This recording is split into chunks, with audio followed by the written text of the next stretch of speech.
ভাই আপনারা অনেকে জানছেন, অনেকে শুনছেন যে আমাদের কেন্দ্র সরকার ওয়াকফ সংশোধনী বিল এনে হাজির করেছে, যা আমাদের আমজনতা সাধারণ ভাইরা অনেকে চর্চা করেননি, জানেন না।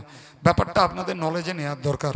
ওয়াকফ সংশোধনী বিল মানে হলো মসজিদ, মাদ্রাসা, ঈদগাহ, কবরস্থান, এই যে সম্পদগুলো আছে সরকার ওগুলোকে কর্পোরেট করবে, সরকার অধিগ্রহণ করবে। বিশেষ করে যে সমস্ত জায়গাগুলোর দলিল নেই, রেকর্ড আছে, দলিল নেই, রেকর্ড আছে, রেকর্ড খুলে দেখবেন লেখা আছে কবরস্থান মুসলিম সাধারণের ব্যবহার্য, কোথাও লেখা আছে ঈদগাহ মুসলিম সাধারণের ব্যবহার্য, রেকর্ড খুলে দেখবেন।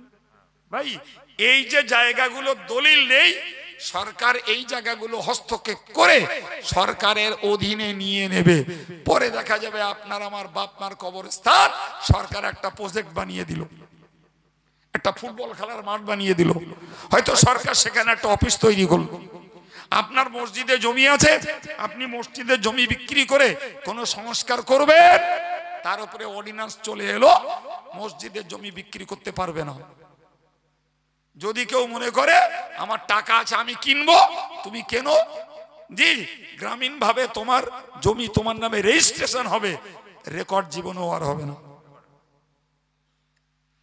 এবার একটু বলবেন বাবু, সরকার এই যে পদক্ষেপ নিচ্ছে এটা কি মুসলমানদের জন্য সুখবর?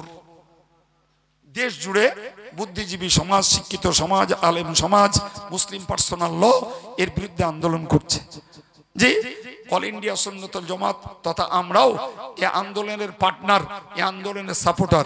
আগামী 19 নভেম্বর, আগামী মঙ্গলবার, ভাই এর উপরে কলকাতায় বহুদলীয় একটি বৃহত্তম সমাবেশ আছে। তারই প্রস্তুতি স্বরূপ অল ইন্ডিয়া সুন্নতুল জামাতের পক্ষে আগামী কালই জামিয়ার পিছনের মাঠটাতেই একটি সমাবেশ রাখা হয়েছে। মাত্র 2 দিনের প্রোগ্রাম। জি আমি সব অ্যারেঞ্জমেন্ট করে আজকে দায়িত্ব দিয়ে বেরিয়ে এসেছি, কালকে সমাবেশ হবে। বেলা 2টো থেকে 5টা আমাদের ঘোষণা, কিন্তু আমাদের টার্গেট হলো 2টো থেকে মাইক চলবে, তবে 3টে থেকে আমাদের বক্তারা কথা বলবেন। ভাই অশোনার জন্য আপনাকে যেতে বলছি না, আপনার ফিজিক্যালি প্রেজেন্স, আপনার দৈহিক উপস্থিতিটা ওই জায়গায় বড় মূল্যবান। কারণ আপনার ছবিটা লাইভ কাস্ট হবে, আপনার ওই ছবিটা গোয়েন্দা দপ্তরের সামনে পড়বে। যদি দেশ জুড়ে এরকম বিভিন্ন জায়গায় সরকারের ওয়াকফ সংশোধনী বিলের প্রতিবাদে মুসলমানরা যদি গর্জে ওঠে, তাহলে সরকারের টনক নড়বে। কথা বুঝে আসছে কি? আচ্ছা বলবেন এই পদক্ষেপ আমাদের নেওয়ার দরকার আছে না নাই? না কবরস্থান ফুটবল খেলার মাঠ হলে তখন ঘ্যান ঘ্যান করবো, তখন ঘ্যান ঘ্যান করে হবে? সুতরাং আপনাদেরকে বলবো আল্লাহ তৌফিক দেন, সুযোগ দেন, পারলে জামিয়াতো একটু যাওয়ার জন্য দাবি রাখছি।